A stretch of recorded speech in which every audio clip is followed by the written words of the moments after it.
2022, I think, was the year of ups and downs, as well as massive heartbreak and levels of incompetence so ridiculous, it seriously makes you question whether or not humanity is beyond saving or not. Before we kick off with shit from the internet, let's first go through real-world stories. Putin decided to be a dumb fuck and attacked the Ukraine with many people, even fucking Russian people, siding with Ukraine, and Ukraine began pushing and fighting back, which many people were proud of. Other things that happened in the world were Vic Mignogna losing his appeal to have his case heard, resulting in Kick Vic acting like the fuck which everyone knows him to be, and thinking that this proves him to be the bollocks they claim him to be, which actually hasn't been officially documented by the courts. Unlike what happened with Amber Heard, who got obliterated in the defamation lawsuit that was filed by Johnny Depp, who not only got given his life back, but also got rolled again. Along with this came the obliteration of the hashtag MeToo movement, as the court case also exposed who the real abuser was, that being Amber Heard. And we also got sad news from the UK. On the 8th of September 2022, Queen Elizabeth II passed away, with Britain mourning the loss of an absolutely amazing monarch who lived through so much terrible things since her reign, including the stupid fucking virus that keeps mutating and won't piss off, which also caused her son Prince Charles to become the king, with a little lady having something she'd love for him to do. What advice would you give new king? What would you like to see him do? Do a backflip. Also this year, we had to say farewell to Irene Cara on the 5th of November. But just like the Queen, she may be gone, but she will never be forgotten. In other news in regards to the UK, Boris Johnson ceased to be Prime Minister, and the country ended up with Liz Truss as its new minister. For 45 days, as everything ended up going to shit, including the pound fucking crashing. Here's hoping the new Prime Minister can fix all she cocked up. He's got his work cut out for him. Good luck, Rishi. Speaking of Rishi, he's the first Prime Minister of ethnicity, which really does speak volumes, and good for you, bro. Although, truth be told, he was born in Hampshire. But in regards to online news, for me, the major talking points were all about Elden Ring, which was the biggest game hit at launch, and even won the Game of the Year award. And copyright abuse in the forms of Acer Twat and Quantum Titstain. They were some of the biggest talking points of this year on YouTube. Pretty sure any pillock abusing the copyright system is gonna get talked about very extensively by many different creators. Starting with Acer Tit, he's a major copyright abuser who even tried to use his audience to flag a video by Sid Alpha that hadn't even been made yet. Holy shit. But Acer Tart took all of this to a whole other level as he filed a fucking lawsuit against Sid Alpha, as well as a bunch of other creators where he continuously acted like a total fucking tit, where the court not only had a pop at him for it, but also sided on the side of the defendants, to which Acer Twit is still fighting because he thinks he knows fair use when he doesn't even seem to know common sense, as looking up this guy's past pulls up a bunch of past lawsuits he filed for stupid amounts of money for stupid reasons, and even against his own dad.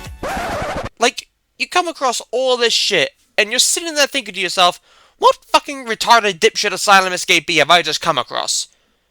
Oh, and that was Veroza, or just Emmy, who decided to be a fuckwit during the drama.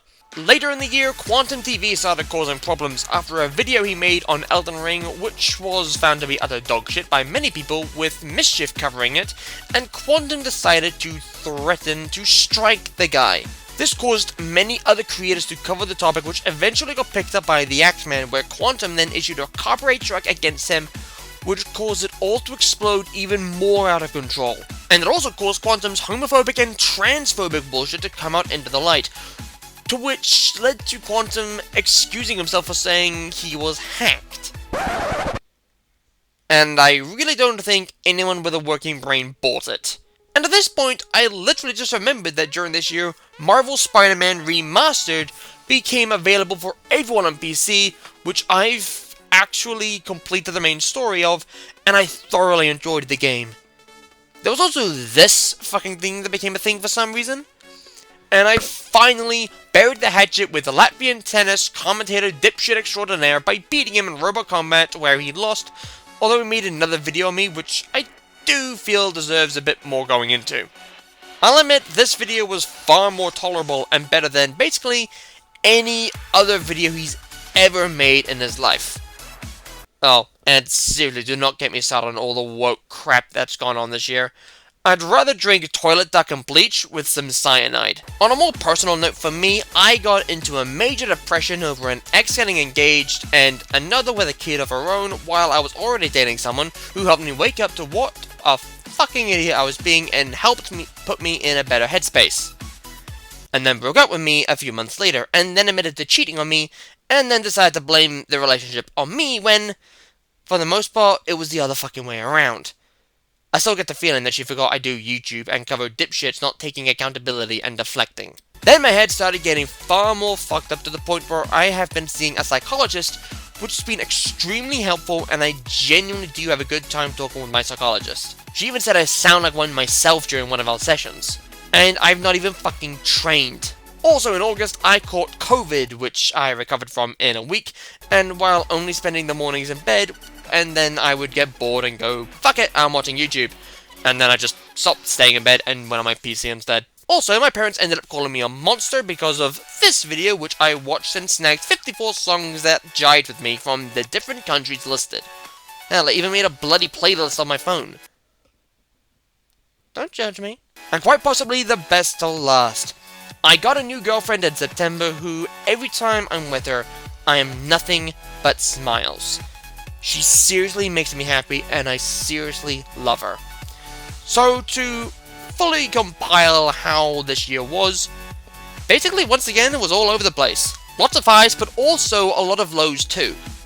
But hopefully, moving into 2023, we have far more ups than we do downs. And once again, I have made a short end-of-year sum-up video. Anyways, I hope you've all had a great year. I'd love to hear about it down in the comments. And I hope that 2023 is better for all of us. Take care, everyone, and have a happy new year.